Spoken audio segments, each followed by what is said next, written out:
이번 시간은 첫 번째 만남, 구원의 확신에 대해서 같이 나누도록 하겠습니다. 먼저 우리가 왜 구원받아야 되는가? 인간이 범죄함으로 말미암아 하나님을 떠난 순간부터 제한된 시간과 공간에 머무르다 영원한 사망으로 갈 수밖에 없는 존재이기 때문에 우리는 구원받아야 됩니다. 그게 구원의 확신이란, 구원의 확신은 종교적인 체험이 없더라도 말씀에 의해 자신이 구원받았다는 사실을 조금도 의심하지 않는 상태를 말합니다.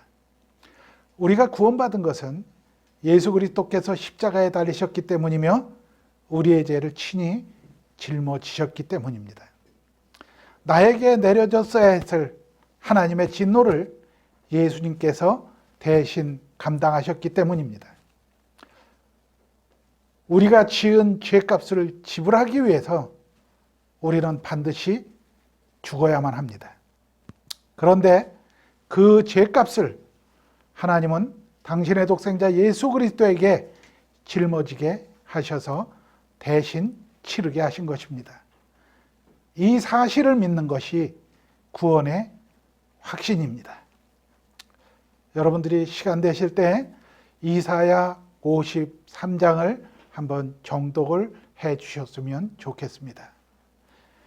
죄의 문제를 해결하지 않고는 어떤 누구도 하나님 앞에 나아갈 수 없습니다. 문제는 인간 스스로가 죄를 해결할 수 없다는 데 있습니다.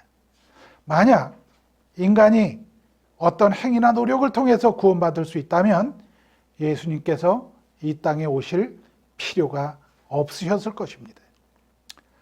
예수님이 이 땅에 오셔서 십자가에 달려 죽으심으로 우리의 죄값을 대신 치르는 방법 이외엔 어떤 가능성도 없으셨기에 예수님께서 성육신 하신 것입니다. 구원은 우리가 치러야 할 죄값을 십자가 위에서 자신의 몸으로 대신 해결하신 예수님께만 있습니다.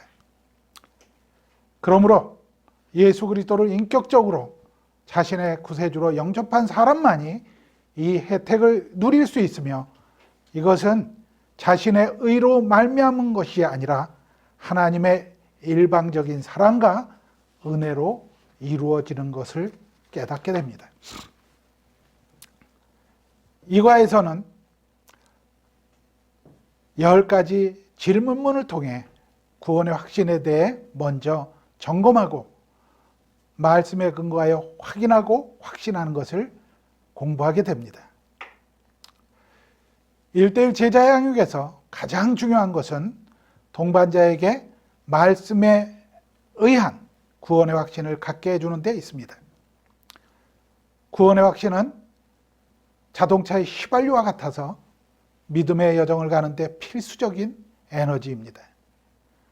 예수님이 십자가 위에서 해결해 놓으신 구원을 받아들이고 자신의 삶을 전적으로 예수님께 의지하며 예수 그리스도와 함께 동행하는 것이 구원의 확신을 소유한 삶입니다. 그렇다면 구원받았다는 것은 무엇을 의미합니까? 신분의 변화입니다. 다시 말해서 죄인에서 의인으로 회복되는 것이죠. 또 하나님과 화해하는 것입니다. 하나님의 자녀가 되는 것이고 새로운 피조물로 회복되는 것을 의미합니다. 우리가 믿음으로 의인이라 칭함받은 것을 칭의라고 합니다. 죄인이 예수님을 믿게 되면 하나님의 예수님의 의를 죄인에게 덧입혀 주시는 것입니다.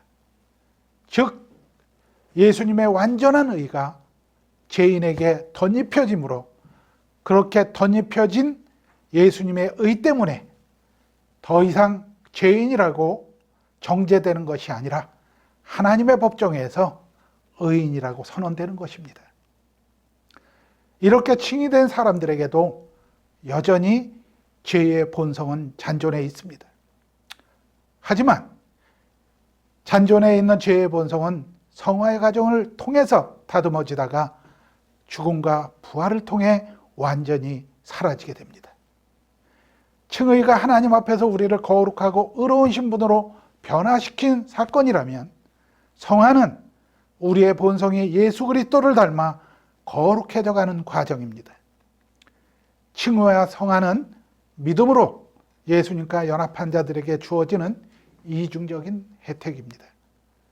믿음으로 예수 그리스도와 신비한 연합을 이룬 그리스도인들은 실제적으로 그리스도와 의와 거룩함을 따라 변화해야 됩니다.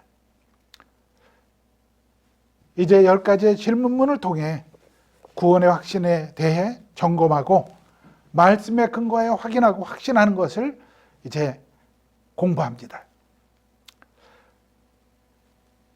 교과서 52페이지에 보면 구원의 확신 10가지 질문문에 대해 나와 있습니다.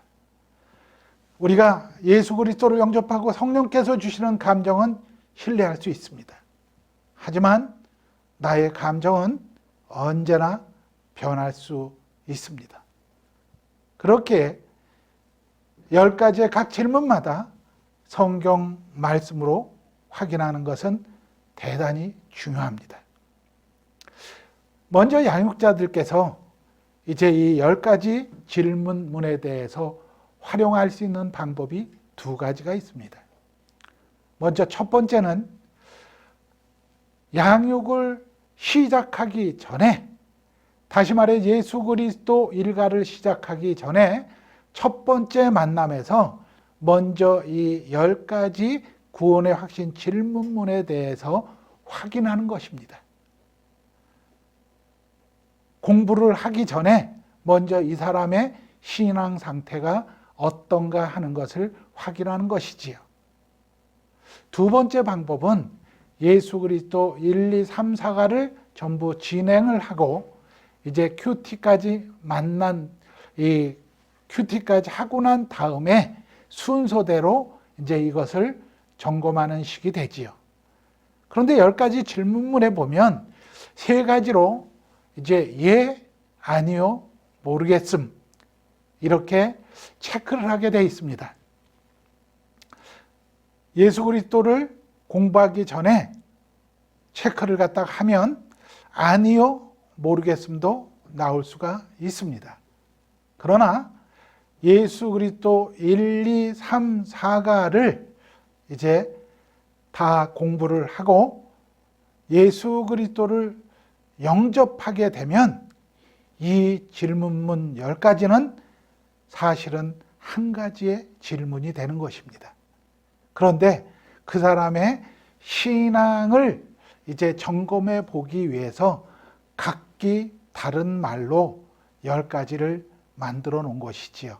사실은 한 가지입니다. 1번에 보니까 이제 당신은 예수를 믿고 그의 몸인 교회에 속했습니다. 다시 한번 묻습니다. 당신은 예수를 믿습니까? 이렇게 질문하고 있습니다. 여기서 예, 나는 이제 예수를 믿습니다 라고 대답했다고 하면 그 다음 2번 문제서부터 10번 문제까지는 사실 전부 예라고 대답한 것입니다. 그런데 우리는 그것을 다르게 해석할 때가 많이 있습니다. 하나 예를 들자면 이제 7번의 문제가 이렇습니다. 오늘 밤에 죽는다면 천국에 가리라는 확신이 있습니까? 이렇게 질문하면 좀 시간을 이제 뜸을 들여서 대답하게 되지요. 왜 그렇습니까? 예수를 믿으면 지금 당장 이 자리에서 죽는다라고 하더라도 우리는 하나님의 나라에 갈 수 있습니다. 그런데 천국에 갈 수 있냐 질문을 하면 어떤 생각을 하게 됩니까? 아직은 나는 아냐 이렇게 생각할 때가 많이 있습니다. 나는 아직까지 교회에 대해서 또 하나님에 대해서 어떤 노력이나 어떤 헌신도 한 것이 없어. 그러니까 아직은 나는 자격을 못 갖췄어. 내가 앞으로 노력해서 그것을 갖출 수 있을지는 모르겠는데 아직은 아냐 이렇게 생각할 수 있다는 것입니다. 다시 말해서 우리의 믿음이 헝클어지기 시작하는 것이지요. 여러분 구원의 확신이 있습니까? 천국에 갈 자신 있습니까? 아멘. 이것은 여러분들이 어떤 노력이나 정성을 들여서 쟁취하는 것이 아닙니다. 이것은 하나님의 일방적인 선물로 우리에게 주어지는 혜택입니다. 그래서 이 은혜라는 것을 우리가 정말 잘 이해를 하면 그때부터 우리의 신앙이 이제 견고히 서가게 됩니다. 그런데 그것을 이해하지를 못한다라고 하면 우리의 신앙생활은 언제든지 방황할 수밖에 없는 것이지요. 다시 말씀드립니다. 우리는 지금 이 시간에 여기서 죽어도 하나님의 나라에 갑니다. 왜 그렇습니까? 내가 무엇을 잘해서 노력해서 가는 것이 아닙니다. 이렇게 한번 설명을 해보겠습니다. 오늘 내가 죽을 수도 있습니다. 그러면 그 죽는 시간과 하나님 심판대 앞에 서는 시간은 동일한 시간이 되는 것입니다. 왜요? 무덤에 있는 시간이 얼마나 될지 몰라도 그것은 우리가 인식할 수 있는 시간이 아니기 때문에 우리가 인식할 수 있는 건 이 땅 가운데 삶이 마감되는 시간과 하나님 앞에 서는 시간이 동일한 시간이 되는 것입니다. 그러면 하나님의 심판대 앞에 섰을 때 하나님께서 나를 심판하시는 방법이 무엇일까요? 간단합니다. 하나님께서 나를 보시고 내 속에 당신의 독생자 예수 그리스도가 계시다? 그러면 하나님께서는 나를 천국으로 옮겨놓으실 수밖에 없습니다. 그러나 내가 이 땅 가운데에서 어떤 삶을 살았을지라도 하나님이 나를 보실 때 내 속에 당신의 독생자가 없다? 그러면 나는 그냥 유황불 속으로 옮겨지는 것이지요. 바로 그것이 구원입니다. 바로 그것이 믿음의 위대함이라고 하는 것입니다. 그렇기 때문에 정말 우리가 예수 그리스도를 인격적으로 내 구주로 믿고 영접했다라고 하면 이제 그 부분에 대해서 절대 흔들리면 안 됩니다. 그럼에도 불구하고 우리는 이 땅 삶 가운데 그 구원으로 인한 기쁨과 감사와 감격으로 인해서 우리의 삶의 전체 전부를 그분께 헌신할 수 있는 것이지요. 이제 흔들리지 마시기 바랍니다. 여기서 보니까 2번은 예수 그리스도가 지금 내 안에 있습니까? 예, 예수 그리스도를 영접했습니다. 영접이 뭡니까? 모셔드렸다는 얘기입니다. 예수 그리스도가 내 안에 있다는 것이지요. 요한일서 5장 10절과 11절은 이렇습니다. 하나님의 아들을 믿는 자는 자기 안에 증거가 있고 하나님을 믿지 아니하는 자는 하나님을 거짓말하는 자로 만드나니 이는 하나님께서 그 아들에 관하여 증거하신 증거를 믿지 아니하였음이라.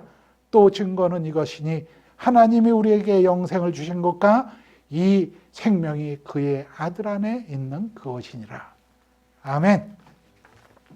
3번은 당신의 죄 용서함을 받았다고 확신하십니까? 아멘. 예. 로마서 8장 1절과 2절에는 이렇게 얘기합니다. 그러므로 이제 그리스도 예수 안에 있는 자에게는 결코 정죄함이 없나니 이는 그리스도 예수 안에 있는 생명의 성령의 법이 죄와 사망의 법에서 너를 해방하였습니다. 여기에서 우리가 잘한 게 뭐가 있을까요? 우리의 노력이나 정성 때문에 우리가 죄 용서함을 받았다라고 하는 것 한 글자도 없습니다. 죄 용서는 오직 예수 그리스도입니다. 4번, 이제 하나님의 자녀가 되었습니까? 요한복음 1장 12절로 13절은 이렇게 되어 있습니다. 영접하는 자 곧 그 이름을 믿는 자에게는 하나님의 자녀가 되는 권세를 주셨으니 이는 혈통으로나 육적으로나 사람의 뜻으로 나지 아니하고 오직 하나님께로서 난 자들입니다. 우리가 어떻게 하나님의 자녀가 됐습니까? 영접하는 자. 다시 말해서 독생자 예수 그리스도를 영접하는 자, 그 이름을 믿는 자, 그것으로 우리는 하나님의 자녀가 되는 권세를 누리고 있는 것이지요. 5번, 당신은 영생을 얻었습니까? 요한복음 5장 24절입니다. 내가 진실로 진실로 너희에게 이르노니 내 말을 듣고 또 나를 보내신 이를 믿는 자는 영생을 얻었고 심판에 이르지 아니하나니 사망에서 생명으로 옮겼느니라. 여기서 뭡니까? 내 말을 믿고 나를 보내신 자를 믿는 자, 영생을 얻었다라고 해요. 너희들이 무슨 노력을 하고 정성을 들여서 그래서 영생을 얻는 것 아니라고 말씀하고 있는 것이지요. 6번, 당신은 구원받았습니까? 에베소서 2장 8절로 9절엔 이렇게 선포합니다. 너희가 그 은혜로 인하여 믿음으로 말미암아 구원을 얻었나니 이것은 너희에게서 난 것이 아니요 하나님의 선물이니 행위에서 난 것이 아니니 이는 누구든지 자랑치 못하게 함이라. 우리가 한 것 아무것도 없습니다. 전부 하나님께서 하셨습니다. 7번은 아까 했고요. 이제 8번, 당신은 성령을 받았습니까? 우리가 이거 헷갈리죠. 내가 도대체 성령을 받은 건가 마른 건가. 그런데 고린도전서 12장 3절에 이렇게 선포합니다. 그러므로 내가 너희에게 알게 하노니 하나님의 영으로 말하는 자는 누구든지 예수를 저주할 자라 하지 않고 또 성령으로 아니하고는 누구든지 예수를 주시라 할 수 없느니라. 여러분들이 예수님 믿고 여러분들이 예수님을 내 구주라고 한 것 아닙니다. 성경에 보니까 뭐예요? 성령님이 나를 찾아오셨어요. 왜? 만세전부터 하나님이 나를 택하시고 구원하시기로 작정하셨기 때문에 성령으로 나에게 찾아오셔서 예수가 그리스도 되심을 깨닫게 하시고 믿고 구원받게 한 거지 내가 한 게 아니란 말이에요. 우리가 착각하면 안 돼요. 또 9번, 당신은 거듭났습니까? 고린도후서 5장 17절입니다. 그런즉 누구든지 그리스도 안에 있으면 새로운 피조물이라 이전 것은 지나갔으니 보라 새 것이 되었도다. 거듭났다는 얘기는 무슨 얘기입니까? 다시 태어났다는 얘기입니다. 우리는 십자가에서 죽었습니다. 그리고 예수님께서 부활하셨을 때 우리도 다시 무덤 가운데에서 그 예수 그리스도의 부활에 연합되어져서 부활한 것이지요. 우리를 조금 고장나는데 고친 것 아닙니다. 조금 더러운 것이 묻었는데 그거 씻어준 것 아닙니다. 새로운 피조물로 새 것이 되었다는 얘기는 뭐냐면 리크리에이티브, 아주 재창조되었다는 얘기입니다. 그것을 우리는 거듭났다, 중생했다라고 얘기하는 것이지요. 우리는 예수 그리스도를 믿었기 때문에 이제 이전 사람들이 아닙니다. 우리는 이제 새로운 사람들입니다. 하나님의 사람들. 10번, 멸망의 심판을 받지 않을 것을 확신하십니까? 여러분, 요한복음 3장 우리는 16절만 외우잖아요. 그런데 요한복음 3장 17절에 18절은 이렇습니다. 하나님이 그 아들을 세상에 보내신 것은 세상을 심판하려 하심이 아니요 그로 말미암아 세상이 구원을 받게 하려 하심이라. 그를 믿는 자는 심판을 받지 아니하는 것이요 믿지 아니하는 자는 하나님의 독생자의 이름을 믿지 아니하므로 벌써 심판을 받은 것이다. 우리는 심판받지 않습니다. 예수를 믿고 영접한 그 순간부터 우리는 이제 심판에서 자유로운 것이지요. 심판을 받는 것이 아니라 거꾸로 우리에게는 하나님의 나라를 상속받는 그런 상급의 사람들이 된 것이지요. 아멘. 구원이란 여러 가지 선물을 담고 있는 종합 선물 세트와 같습니다. 예수 그리스도를 믿음으로 말미암아 우리는 영원하고 완전한 죄사함을 받습니다. 그리고 하나님 앞에서 의인이라 칭함을 받고 예수 그리스도와 영적으로 연합되며 하나님의 자녀로서 하나님의 나라를 상속받게 되고 영원한 생명을 누리게 되는 것입니다. 아멘. 자, 이제 하나 우리가 조금 생각해 볼 게 있습니다. 그러면 우리에게 주신 그 하나님의 구원이 도대체 얼마나 큰 것인가? 얼마나 감격할 일인가? 이거에 대해서 잠시 한번 생각해 보겠습니다. 우리가 이 구원이라는 게 정말 얼마나 큰 것인가를 갖다가 생각해 보려고 하면 하나님이 크기가 도대체 얼마나 크신 분인가를 이해하고 내 존재는 도대체 무엇인가 하는 것을 이해를 갖다 하는 것이 대단히 중요합니다. 요한복음 10장 28절에는 이렇게 얘기합니다. 하나님은 만유보다 크시다 이렇게 얘기합니다. 여러분들 인정하십니까? 하나님은 만유보다, 다시 말해서 하나님께서 지으신 모든 피조세계, 창조세계보다 하나님은 크신 분입니다. 아멘. 그러면 우리는 어떻게 될까요? 그 하나님의 피조세계, 우주 만물 속에 비춰보면 우리는 이 지구촌이라는 곳에 지금 한 기퉁에 머물러 있습니다. 그러면 이제 우리가 한번 이게 과학이라고 얘기해야 되나요? 한번 이런 걸 한번 조금 생각해 볼 필요가 있습니다. 뭐냐면요, 지구가요 시속 1670km의 속도로 자전하고 있습니다. 시속 1670km. 끔찍한 얘기지요. 그렇게 돌아가고 있는데 우리는 이렇게 지구에 붙어 있단 말이지요. 그리고요, 동시에 시속 11만 킬로의 속도로 공전을 하고 있습니다.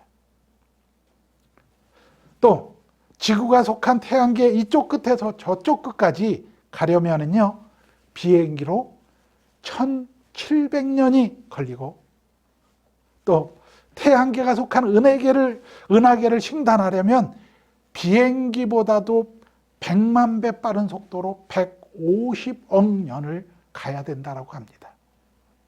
그런데 저는 이것도 사실은 숫자가 잘못된 것이라고 생각합니다.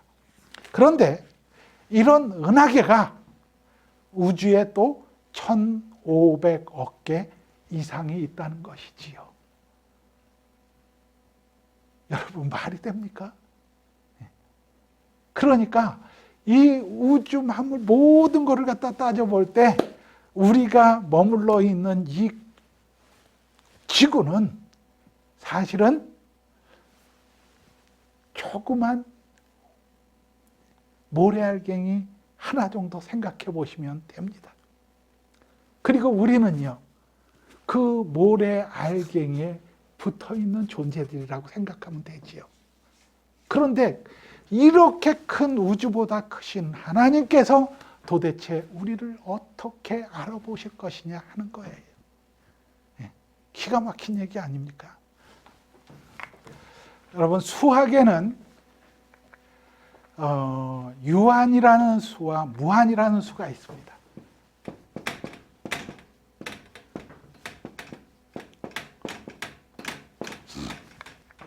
그런데 이제 한번 제가 질문을 하겠습니다. 유한이 무한 속에 들어갈 수 있겠습니까? 못 들어가겠습니까? 들어갈 수 있습니다. 그런데 무한이 유한 속에 들어갈 수 있습니까? 없습니까? 못 들어갑니다. 수학적으로는 이게 불가능합니다. 그런데요, 성경적으로는 가능합니다. 무슨 얘기입니까? 바로 정말 이 지구촌 한 기퉁에 정말 너무나도 작은 먼지 같은 존재인 이 유한한 우리들 속에 우주 만물보다 크신 그 무한하신 하나님께서 우리가 마음을 열면 그분은 우리 속에 들어오십니다. 아멘. 바로 이것을 기적이라고 얘기하는 것입니다. 도대체 있을 수 없는 일이 일어난 것이지요. 여러분, 이 땅에 기적은 하나밖에 없습니다. 우리 인생 가운데. 그것은 바로 우주 만물보다 크신 그 하나님께서 성육신 하셔서 먼지보다 못한 우리 속에 찾아오신 것입니다. 우리 속에 들어오신 것입니다. 우리가 그 예수 그리스도를 믿고 그분을 영접하는 순간에 그 먼지는 어떤 크기가 됩니까? 바로 우주 만물보다 큰 크기로 변화되는 것이지요. 그래서 성경에는 뭐라고 되어 있습니까? 한 영혼이 천하보다 귀하다라고 얘기하는 것입니다. 그 한 영혼 가운데 바로 내가 귀한 것이 아니라 내 속에 들어오신 그 예수 그리스도, 그분이 천하보다 크고 천하보다 귀한 분이시기 때문에 그때부터 우리의 가치는 그런 가치로 변화되게 되는 것이지요. 여러분들의 가치는 바로 그런 가치입니다. 이제 프라이드를 가지셔야 됩니다. 예수를 믿는다는 것에 대해서. 아멘. 네.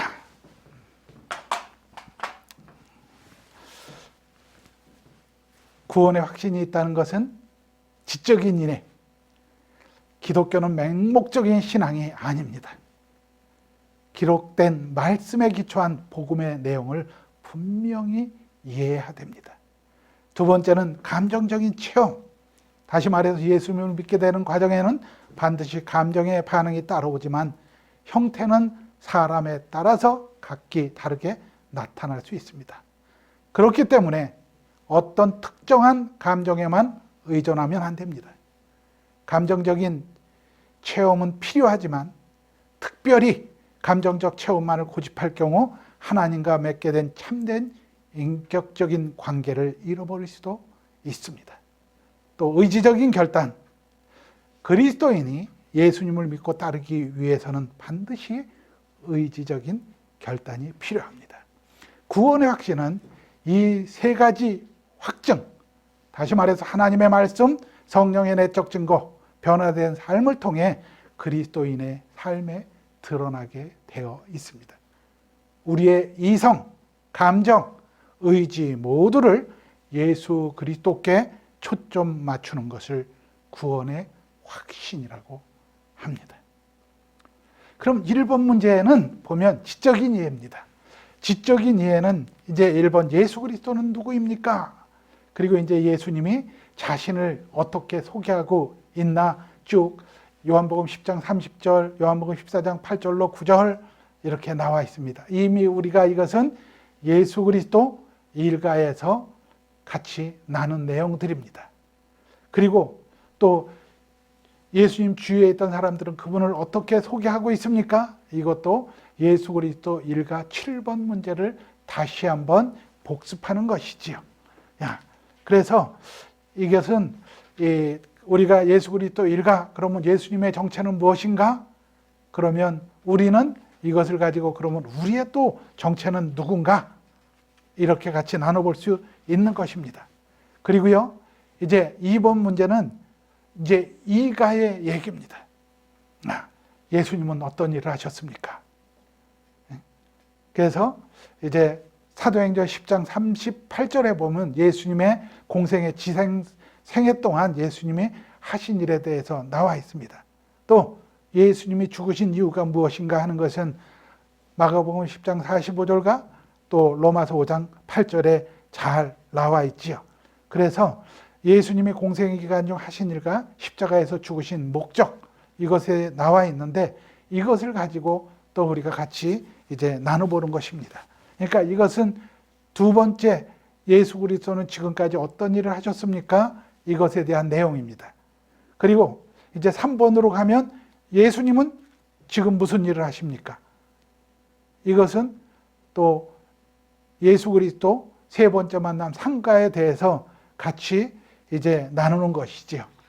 그리고 나서 이제 또 4번 예수님을 믿으십시오. 그래서 예수님을 이제 믿으면 우리가 이제 변화되어진 삶을 산다는 것을 다시 한번 이제 복습하는 것이고요. 그리고 나서 이제 2번으로 넘어가면 이제 2번은 뭡니까? 감정적인 체험입니다. 그러니까 이거 1번의 문제는 지적인 이해는 우리가 예수 그리스도 1, 2, 3, 4가에서 이미 이제 나누고 온 거기 때문에 시간상 여기서는 다시 안 다루려고 합니다. 그리고 이제 2번으로 바로 넘어갑니다. 2번에 넘어가니까 감정적인 체험입니다. 감정의 형태는 여러 가지가 있습니다. 그런데 이것을 제대로 구별하지 못하면 하나님과의 관계에서 혼동이 일어나기 쉽습니다. 1번, 신앙에는 감정적인 반응이 있는데 이제 베드로의 설교와 스데반의 설교 이제 두 가지를 예로 들고 있습니다. 베드로 설교는 어떻죠? 베드로 설교는 예루살렘 사람들이 회개에 이르렀고 복음을 받아들였습니다. 그런데 스데반의 설교는요. 스데반의 설교를 들은 유대인들은 스데반을 저주를 했습니다. 여기서 우리가 생각해 볼 거는 이렇습니다. 그러면 이제 베드로도 설교를 했고 스데반도 설교를 했는데 이렇게 감정이 두 가지로 나온 것처럼 우리도 늘 이제 예배를 통해서 또 성경 공부를 통해서 말씀을 듣게 됩니다. 그런데 나는 말씀을 들을 때에 어떤 자세를 취하는가 하는 것입니다. 이것을 같이 양육자와 동반자가 나눠보십시오. 두 번째는 감정적인 반응은 서로 다릅니다. 이제 사도 바울은 다메섹 도상에서 부활하신 예수님을 직접 만났습니다. 그런데 디모데는 외조모 로이스와 어머니 유니게로부터 말씀을 배웠고 바울로부터 복음을 전해 들었습니다. 우리가 전부 다른 경로를 통해서 예수님을 알게 됩니다. 그리고 반응도 각자 다르게 나타나게 되죠. 그래서 이번에는 어떤 경로를 통해서 내가 예수님을 알게 되었나 하는 것을 또 같이 서로 양육자와 동반자가 나누는 것이지요. 세 번째는 감정에 의지하지 말 것을 권하고 있습니다. 왜냐하면 감정에 너무 의존하면 하나님과의 인격적인 관계를 소홀히 할 수 있기 때문입니다. 나누면 나는 어떤 유형의 성격을 가지고 있나 하는 것을 나눠볼 수 있지요. 내가 정말 감정에 늘 왔다 갔다 하는 사람은 아닌가, 또 말씀에 기초한 어떤 신앙을 갖고 있는가 하는 것들을 서로 나눠볼 수 있습니다. 네 번째는 감정은 믿음의 결과이다 이렇게 얘기하고 있습니다. 구원의 확신은 하나님의 말씀과 말씀에 대한 신뢰, 즉 믿음으로 확증되며 믿음의 결과가 감정으로 나타나는 것이지요. 여러분 거기에 그 텍스트에 보면 책에 이제 기차가 이렇게 그려져 있죠. 그런데 맨 첫 번째 기차가 뭐지요? 맨 첫 번째 사실. 그 기차가 뭐가 거기에 있는 것이지요? 첫 번째 칸에 있는 것이 뭐냐 하면 기차에 있는 게 뭐죠? 그렇죠. 기관차입니다. 그래서 기관차가 없으면 어떻게 돼요? 나머지는 아무런 의미가 없는 것이지요. 다시 말해서 사실은 무엇을 얘기를 합니까? 말씀을 얘기를 갖다가 하는 것입니다. 두 번째는요. 두 번째는 우리가 믿음 이랬습니다. 그게 믿음이 뭐죠? 기관차만 있으면 안 됩니다. 이제 기관차가 아무리 기관이 좋다, 엔진이 좋다라고 하더라도 연료가 없는 상태에서는 아무 소용, 무용지물이지요. 그러니까 말씀이라는 사실이 있는데 거기에 우리의 믿음이 더해져야 된다는 얘기입니다. 그리고 세 번째는 뭐죠? 감정은 결과입니다. 이제 그것은 우리가 기차로 따질 때 객차를 얘기를 하는 것이지요. 사람이 이제 타고 있는 것. 그러나 객차가 아무리 훌륭해도 앞에 기관이 없고 연료가 없다라고 하면 아무런 의미가 없는 것입니다. 그러니까 중요한 것은 기관과 연료가 있어야 그 다음에 객차의 의미가 있게 되는 것이죠. 그래서 그게 같이 가는 것입니다.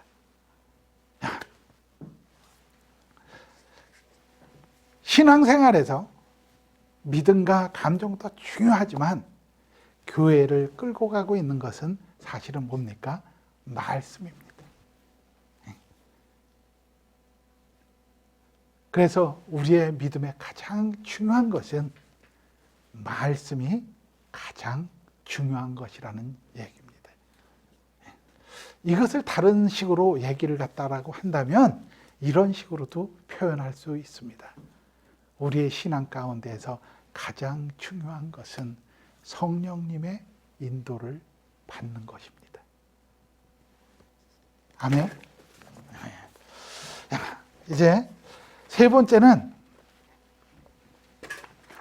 의지적인 결단입니다. 여기 1번에 보니까 이제 젊은 관원에게 어떤 의지적인 결단을 요구하고 있습니까? 그래서 누가복음 18장 20절이 22절이 나와 있습니다. 여기에 보니까 이제 이 젊은 관원이 재산이 있습니다. 그런데 그것을 다 팔아서 가난한 자들에게 나누어 주고 그리고 이제 오라고 얘기합니다. 그런데 또 나눠주고 나면 하늘에서 내게 보화가 있다라고까지 얘기했는데도 불구하고 이 젊은 관원은 자기 재산을 포기를 하지 못합니다.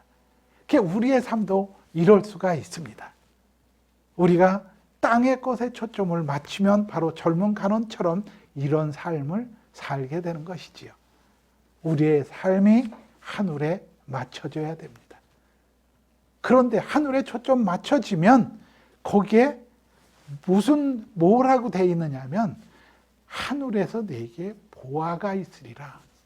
이렇게 하나님의 응답이 또 있다는 것이지요. 여기에서 우리가 나눠볼 거는 이렇습니다. 그러면 나의 삶에서 내가 살아가는 중에 포기하거나 제거하거나 결단해야 될 부분이 없는가 하는 것입니다.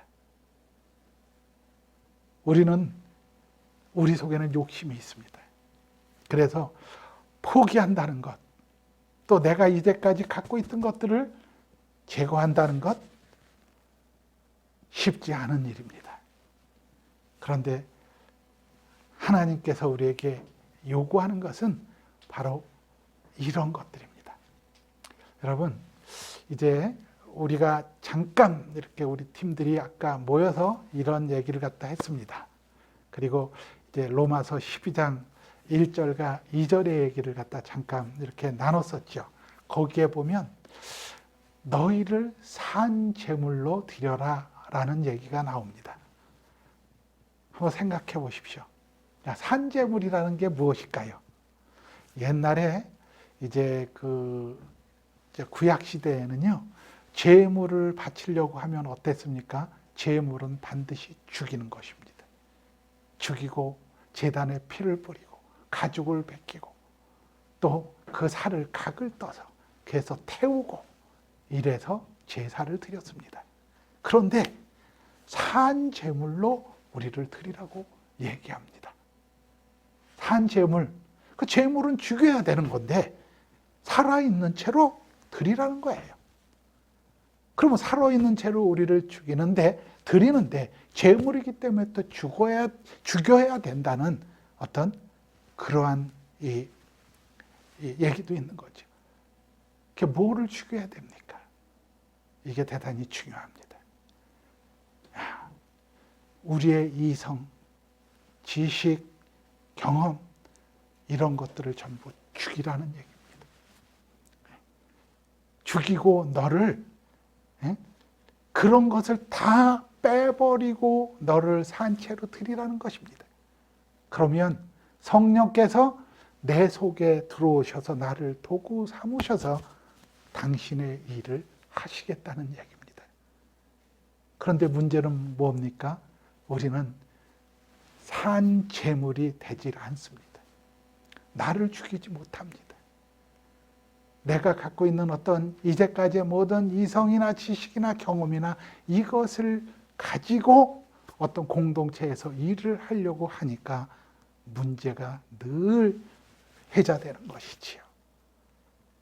이제부터 우리는 정말 하나님, 내가 제물로 당신에게 드리겠습니다. 제물은 죽이는 겁니다. 그러니까 내가 갖고 있는 이제까지의 모든 것 전부 다 죽겠습니다. 비우겠습니다. 이제 내 속에 들어오셔서 나를 도구 삼으셔서 당신의 계획을 이뤄 가십시오. 이렇게 우리를 드려야 되는 것이지요. 두 번째, 거지 소경의 얘기가 나옵니다. 거지 소경은 뭐지요? 누가복음 18장 39절 41절 보니까 앞서가는 자들이 그를 꾸짖어 잠잠하라 하되 그가 더욱 크게 소리질러 다윗의 자손이여 나를 불쌍히 여기소서 하는지라. 내게 무엇을 하여 주기를 원하느냐 이르되 주여 보기를 원하나이다. 여러분, 거지 소경은요, 가는데 이제 막 나를 불쌍히 여겨달라고 하니까 주변에 같이 있던 제자들이 전부 다 그것을 갖다 꾸짖고 말리고 그랬습니다. 조용히 하라고.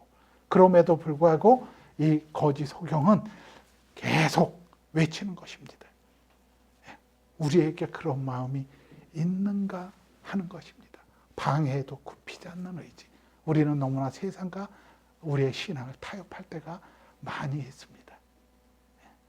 타협하지 않고 정말 신앙의 본질을 갖다가 우리가 지켜갈 수 있느냐, 우리의 초점이 오직 예수 그리스도께만 맞춰질 수 있느냐 하는 것을 우리가 생각해 봐야 됩니다. 그래서 의지적인 결단이라는 게 뭐냐? 그러면 하나님의 뜻에 나의 지정의를 초점 맞추는 것입니다. 같이 나눠볼 수 있는 건 이런 것이죠.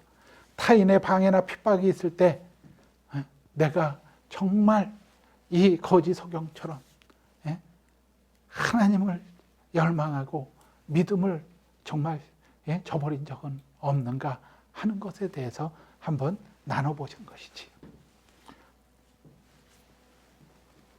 네 번째, 구원받은 신앙의 증거입니다. 먼저 이제 구원받은 신앙의 증거는 뭐죠? 하나님의 말씀입니다. 우리가 말씀의 권위에 근거해서 신앙을 확증하고 있는가 하는 것이 대단히 중요합니다. 또 두 번째는 성령님의 내적 증거입니다. 로마서 8장 16절에 보니까 성령이 친히 우리의 영과 더불어 우리가 하나님의 자녀인 것을 증언하시나니 이렇습니다. 우리 속에 성령께서 하나님의 자녀인 것을 증언하신다라고 했는데 우리가 그 하나님의 자녀에 대게 성령 충만한 상태에서 살아가고 있나 하는 것을 한번 생각해 볼 수 있고요. 또 세 번째, 우리의 변화된 삶. 우리가 만약 구원의 확신이 있다라고 한다면, 하나님의 자녀의 성령의 사람이라고 한다면 우리의 삶이 변화되어져야 됩니다. 우리의 삶은 변화되지 않고 우리의 입으로만 하나님의 구원을 노래하고 믿음을 얘기할 때가 얼마나 많이 있는지 모릅니다. 우리가 정말 하나님의 뜻이라면 불가능해 보여도 순종하는 것입니다. 하나님의 뜻이 아니라면 가능해 보여도 나의 생각과 의지를 겸손히 내려놓는 것입니다. 이게 구원의 확신이 있는 사람들이 살아가는 방법입니다. 이제 결론입니다. 구원에 대한 지적인 이해가 없다면 쉽게 감정에 빠질 수밖에 없고 감정만을 확신하게 됩니다. 그리고 감정에 치우치면 현실의 급급한 상황에 노예가 돼버리고 맙니다. 지적 이해 없는 기도, 봉사, 열정 등은 교회 공동체 안에 상처와 오해를 증가시킵니다. 구원의 확신이란 내가 구원받은 하나님의 자녀라는 것을 의심하지 않고 확실하게 인정하는 것입니다. 즉 하나님이 내 삶의 주인이시며 나의 모든 죄가 예수 그리스도의 십자가 대속으로 인해서 사함받았고 하나님의 자녀가 되었다는 사실을 인정하며 말씀에 의해 자신이 구원받았다는 사실을 조금도 의심하지 않는 상태를 말합니다. 구원받은 자의 초점은 오직 예수 그리스도이며 예배자의 삶입니다. 하나님이 우리에게 예수님을 보내주신 이유는 우리에게 죄와 용서와 구원이 필요했기 때문입니다. 만약 우리에게 가장 필요한 것이 돈이나 명예, 질병의 치료였다면 예수님은 이 땅에 오실 필요가 없으셨습니다. 이제 우리가 정말 말씀에 의한 그런 구원의 확신을 가지고 이 땅 가운데에서 아직까지 예수 그리스도의 구원을 모르는 사람들에게 그 구원을 선포하는 그런 능력의 삶을 살아가야 됩니다. 아멘.